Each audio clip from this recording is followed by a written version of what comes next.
नमस्कार, one India Hindi में आपका स्वागत है और मैं हूं आपके साथ विवेक। साउथ अफ्रीका में मिले कोरोना के नए वेरिएंट ओमिक्रॉन ने अब भारत में भी दस्तक दे दी है। स्वास्थ्य मंत्रालय ने गुरुवार को इस बात की जानकारी दी है। भारत में ओमिक्रॉन के पहले 2 केस कर्नाटक से सामने आए हैं, जिसके बाद से भारत सरकार अलर्ट हो गई है। जानकारी के मुताबिक 24 नवंबर को साउथ अफ्रीका में मिला ओमिक्रॉन वेरिएंट सिर्फ एक हफ्ते में भारत, अमेरिका, ब्रिटेन समेत दुनिया के 25 देशों में दस्तक दे चुका है। इस वेरिएंट के सामने आने के बाद वैज्ञानिक भी रिसर्च में जुट गए हैं। WHO ने इस वेरिएंट को लेकर चिंता जाहिर की है और इसे वेरिएंट ऑफ कंसर्न बताया है। अब सवाल ये भी उठ रहा है कि डेल्टा वेरिएंट और ओमिक्रॉन वेरिएंट में कौन ज्यादा खतरनाक है और वैक्सीन किस वेरिएंट पर कितनी असरदार है। कोई वायरस कितना खतरनाक है, इसका पता लगाने का एक तरीका यह है कि वो कितनी तेजी से फैलता है। वायरस की इस क्षमता को R वैल्यू कहा जाता है। कोरोना के शुरुआती स्ट्रेन की R वैल्यू 2 या 3 थी, जबकि डेल्टा वेरिएंट की R वैल्यू 6 से 7 थी।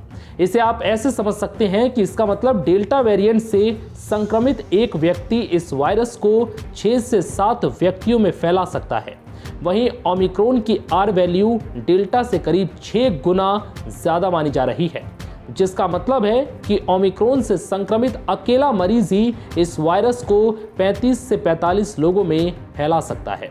अब तक ओमिक्रॉन 19 देशों में फैल चुका है। डेल्टा से अधिक संक्रामक क्षमता के कारण इसे कहीं ज्यादा खतरनाक माना जा रहा है। अब ये भी जान लीजिए कि इन दोनों वेरिएंट में क्या अंतर है। कुछ एक्सपर्ट्स का मानना है कि ओमिक्रॉन के लक्षण डेल्टा से कुछ अलग हो सकते हैं, जैसे ओमिक्रॉन में स्वाद या गंध नहीं जाती, जबकि डेल्टा में ऐसा होता है। हालांकि निश्चित रूप से अभी इसके और लक्षण सामने आने बाकी हैं। किस पर कितनी असरदार है वैक्सीन?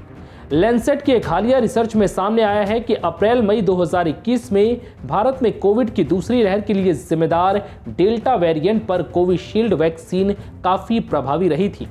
इस रिसर्च के मुताबिक पूरी तरह वैक्सीनेटेड लोगों पर वैक्सीन की एफिकेसी 63% रही, जबकि डेल्टा से होने वाली मध्यम से गंभीर बीमारी के खिलाफ वैक्सीन की एफिकेसी 81% रही।